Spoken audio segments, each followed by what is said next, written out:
British వారి కాళ్ళు పట్టుకొని క్షమాపణ లేఖలు రాసి తర్వాత వారిని జైలు నుంచి విడుదల చేసిన తర్వాత బ్రిటిష్ వారు ఇచ్చినటువంటి పెన్షన్ తిని బ్రతికినటువంటి వారిని ఇవాళ ఈ సమాజంలో గొప్ప వీరులుగా చిత్రీకరించేటటువంటి వారు లేకపోలేదు.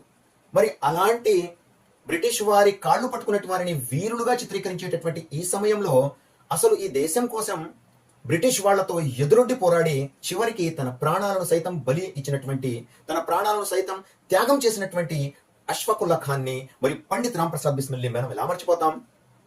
ఈ రోజు అష్ఫాకుల్లా ఖాన్ పుట్టినటువంటి రోజు అక్టోబర్ 22. ఆ స్వాతంత్ర సంగ్రామంలో ఎందరో తమ ప్రాణాలను సైతం త్యాగం చేసినటువంటి పరిస్థితి మనం చరిత్ర పుస్తకాలు చదువుతూ ఉంటాం. అలాంటిదే ఒక యువకుడు 27 ఏళ్ల వయస్సులో ఈ భారతదేశం కోసం తన ప్రాణ త్యాగం చేశాడు.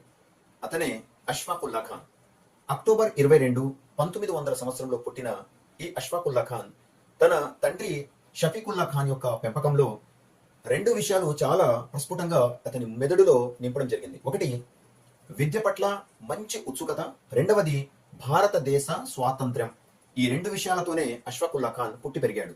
మరి అలాంటి వాతావరణం ఉన్నటువంటి ఇంటిలో పెరిగినటువంటి ఆ బాలుడు ఎప్పుడైతే తన 24వ ఏట వస్తుందో 1924 సంవత్సరంలో తనతో తన మిత్రులుగా వ్యవహరించినటువంటి పండిత రామ్ ప్రసాద్ బిస్మిల్, జోగేష్ చంద్ర చటర్జీ, అలాగే సచిన్ చంద్ర తన స్నేహితులతో కలిసి అష్ఫాకుల్లా ఖాన్ హిందుస్థాన్ రిపబ్లికన్ ఆర్మీ అనేటటువంటి ఒక సంస్థను ఏర్పాటు చేయడం జరిగింది.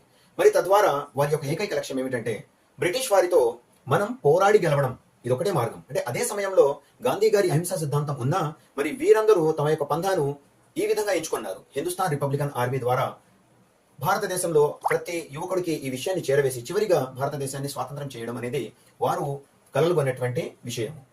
మరి ఎప్పుడైతే కకోరి అనేటటువంటి జిల్లాలో ఒక రైలుని వాళ్ళు లూటీ చేయడం జరిగింది 1925లో. మరి ఆ తర్వాత 1926లో ఈ లూటీకి సంబంధించినటువంటి ఆ కేసులో పండిత్ రామ్ ప్రసాద్ బిస్మిల్ మరియు అష్ఫాకుల్లా ఖాన్ ఇద్దరు కూడా అరెస్ట్ అయ్యాడు.